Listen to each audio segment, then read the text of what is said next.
Welcome back to part 2 of this handbag, Marina. We start off where we left off in part 1. Hope you learned something new in this cut and bind technique. I hope you would give it a go to this project. And if you do, please do remember to send me a picture and email me your thoughts and ideas. So let's get started with part 2.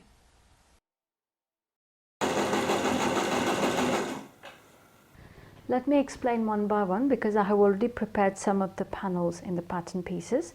Here is my pocket. Basically this was for a longer zipper.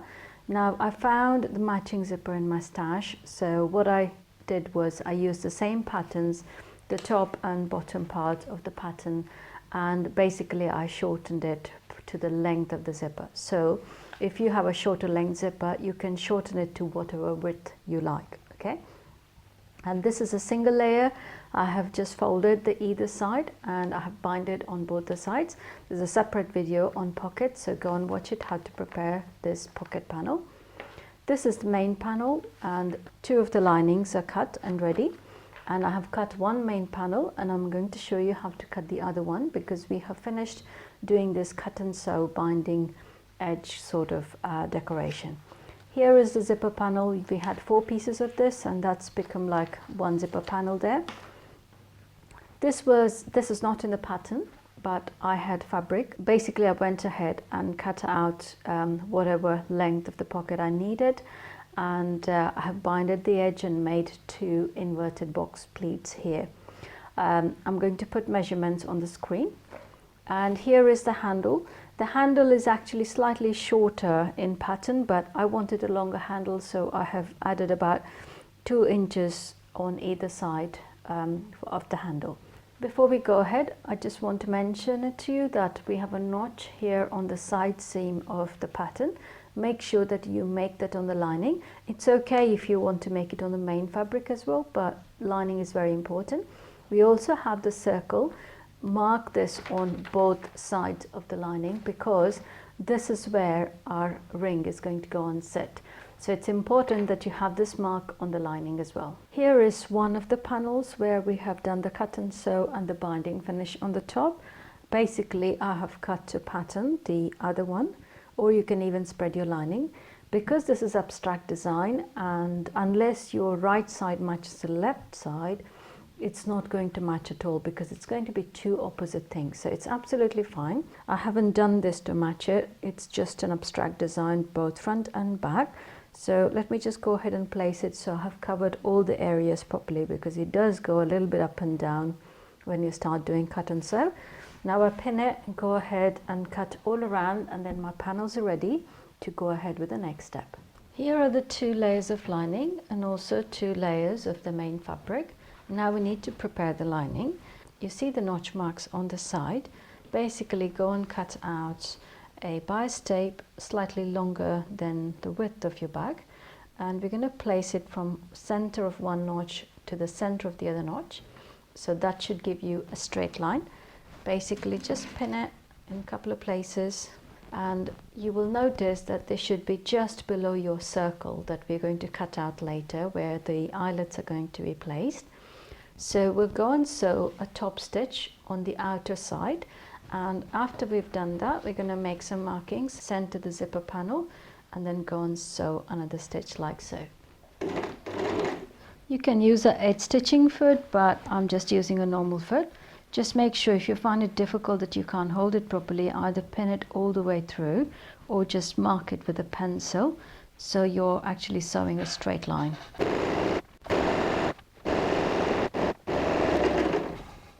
Here's the bias tape we have just sewn, and so is the other side as well. Now we need to go and attach the zipper panel. Basically take your zipper panel, fold this into half and make a notch mark. Same way, go ahead and make a notch mark on this side as well. Now we need to fold this panel into half, or just measure it, make the center marking or just a pencil mark. I've got the center marking that I can see here on the fold. So basically I'm just going to put this all the way through like so, and just make sure that's centered, and I'm going to pin it and go and sew on the other side of the binding. That will attach the zipper panel to the lining.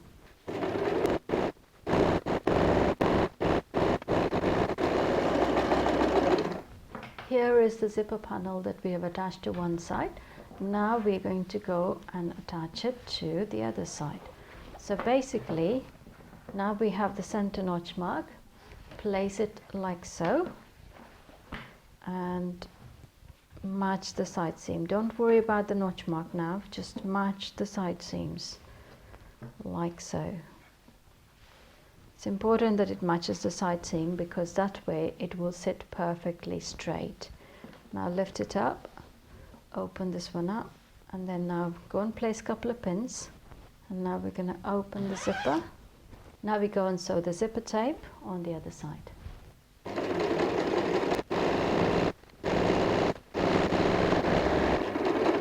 So the zipper tapes are in place on both the sides. So we're going to go and place our pockets like so, and just make sure the pleat pocket, the bottom line should be probably about 3/4 of an inch away from this corner. So that way it will be sitting above your base of the bag. So I'm just going to place it like so, make it into a straight line, center it. We will sew a top stitch on the 3 sides, starting and finishing with a back stitch.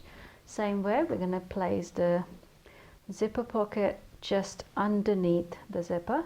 So we're going to go and sew on all 4 sides because this is just a fold here. I've changed my foot to edge stitching foot, so I'm going to start a little, about a centimeter away from the beginning, and then finish the back stitch till the edge of the beginning.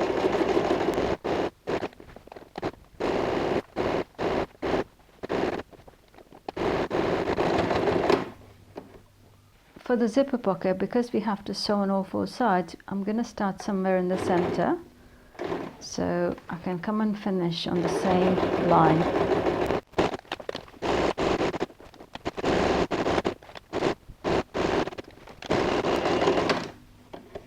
Okay, here is the pockets now attached. Now all we need to do is go and sew in the center of this inverted box pleat so that we make compartments to the pockets. Basically, we're going to start in the center of this inverted pleat and just go and sew a straight line. And you can take the fold as the guideline. So that's the way to do it. We go and do the same on the other side as well. The pockets are now ready and all in place. We need to attach the main fabric. So let's go ahead and take this fabric like so and place it on top. Here you see the stitching, and here you can't because I've used a self-color fabric and here I've used a contrasting fabric. So let's place it like so and go and sew a 1/4 inch stitch. This can't be 1/2 inch because of all the curve, it needs to be neat. So we're going to go and sew a 1/4 inch stitch on both these edges. Keep your stitch length to medium and let's go and do a 1/4 inch stitch.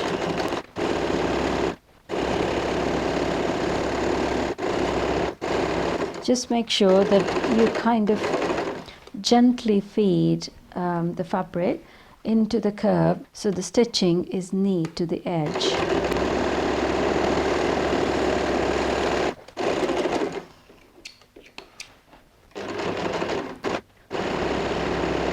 When you're feeding a curve into the machine, don't keep your hands very close to the machine like this because then you won't be able to move.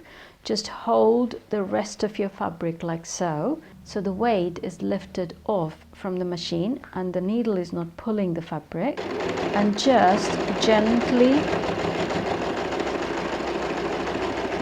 feed in like so. So you're lifting the fabric up and then feeding into the machine.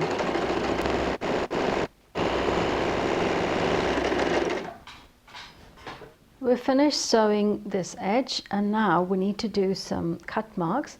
Take a sharp pair of scissors and just go ahead and snip very close to the stitch. Don't cut the stitch, just close to the stitch, snip it so we can turn this properly. All around this curve you need to snip. We have snipped all around. Now just turn this over and you will see you get your shape quite easily without much of an effort, and it kind of sits the way it needs to sit as per the shape of the pattern, like so. And that's the trick, that inside, that's all the snips that we've made so closely inside, that's what will give you a neat edge. Because otherwise, if you don't do it, we have a lot of thickness going on wherever the binding is going to the edge of the fabric.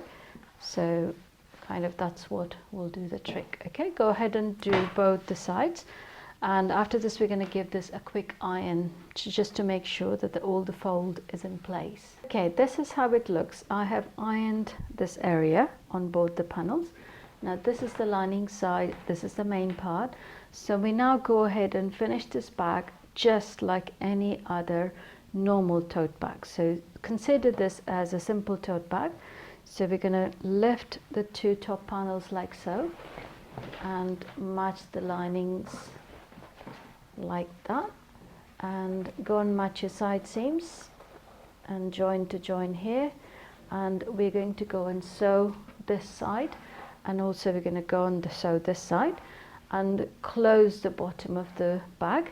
And when we come to this one, we're going to leave about 6 inches gap from the center, make a center mark, leave about 6 inches gap. So we're going to sew from there to there, there to there, and then we're going to close the corner as well. I have pinned my side seams like so, so it matches the seam at the top of the bag properly. So then I'm going to hold it like that and just start from one side of the lining, and this is 1/2 inch stitch.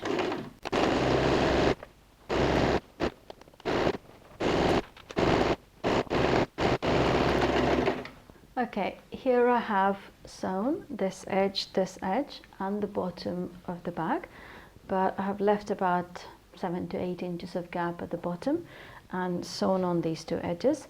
I've also opened the seams on both the sides, the bottom, and here as well. So now what we need to do is, like you already know, in most of the tote bags, this is what we do. We're just going to match the corners. Bring this corner of the lining and match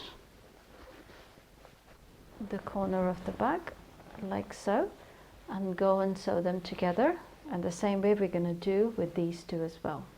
Here I have made my marking, and this is about 1 inch away from the edge of this fabric. The reason I have given this option is you could sew about 1/2 inch stitch, or you could even sew a 3/4 of an inch. If you sew about 1 inch away from the edge, this will give you a larger base, and also if you've made any mistakes in cutting, this will always help you to kind of hide it. That's why we don't have a bigger opening. This gives you a choice. So we have sewn in these two edges about 1 inch away from the edge of the fabric, and that should give you a solid base. So let's go ahead and turn everything inside out. Now that's the inside of the bag. We now just go ahead, put a matching thread, hold these two together and close this gap. So that is where my gap is. So I'm going to go and start holding it, the opening of my bag. And this time I'm just going to go and sew a zigzag stitch at the edge.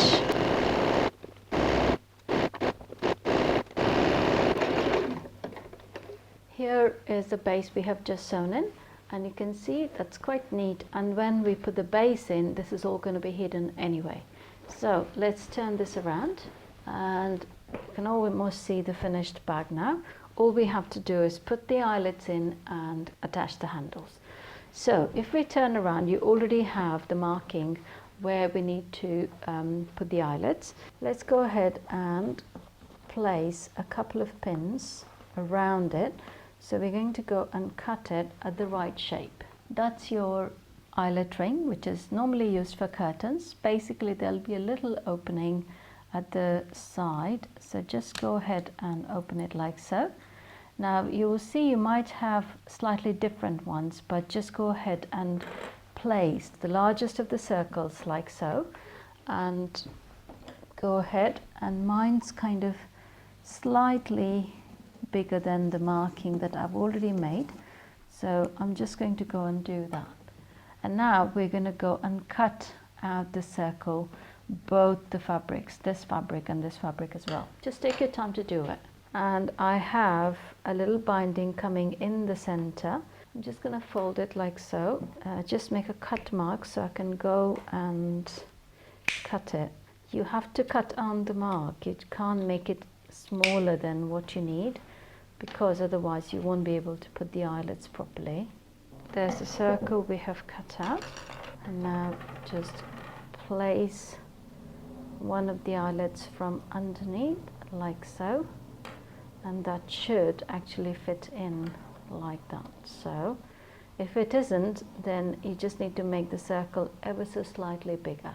When you've finished, your eyelet should fit in neatly like so. Even with the binding, it's still sitting very neat on both the sides. Go ahead and do this on all the other 3 eyelets. Here I have already fixed one of the handles, and we're going to learn how to fix the other one. So basically take the entire length of your handle, and we are going to make a bias ring to that handle. Basically the way we're going to do it is take a bias binding tape, fold it into half, and make sure it is wider than the width of your bias binding. So I've taken about 1/2 inch to 3/4 inch extra. Hold it like so and place it on top of the handle, and just next to the handle go and make a mark, and on that mark go ahead and make a stitch, starting and finishing with a back stitch. So hold your center fold like so, make a finger crease and open the seam, and then we're going to turn this over to the right side, and then holding the fold on either side, the seam allowance should be distributed evenly on either side. Now fold on the folding so we have a neat ring. This is almost like a ring made out of fabric. Okay, so that's your bias ring. Before we go ahead and pass it through the eyelet of the bag, make sure the join is kind of to the side of the join of your handle, and then fold your handle into half like so and pass it through, and just pull this up quite high up. The same way we're going to do it on the other end as well. And once you've done that, we're going to pass it through the handle like so. Just make sure the distance here is the same distance on the other side as well, because your handle need to match properly. So we're going to hold it like so, and I've already kind of made a marking here. This is my marking based on that, so that should match my handle properly. So I'm going to hold it like so, pull my bias ring somewhere like that, so my tape is kind of sitting halfway through the bias binding. That way it can hide it underneath. So I'm going to place it, hold it like that, and then let it go underneath the bias binding, and kind of, let it sit, because the bias binding will stretch as per your need, probably a few millimeters. Now what we're going to do on this side, we're going to go and sew on this edge and on this edge. You can also make a neat rectangle, but I'm going to sew on the 2 edges. If you want to, you could place a pin. I'm going to go and sew on the thicker side first. So I won't start from the edge. I'll start probably 1/2 centimeter away, and then I kind of go with the back stitch till the edge. And now I'm going to do the same on the other side as well. Okay, that's how the inside of the bag looks when you close the zipper, and there you. Thank you for watching, guys. I'll be very excited to see what colors you use and what shapes you cut to make this cut and bind technique. So do send me a picture and leave a comment below. I will see you in the next project.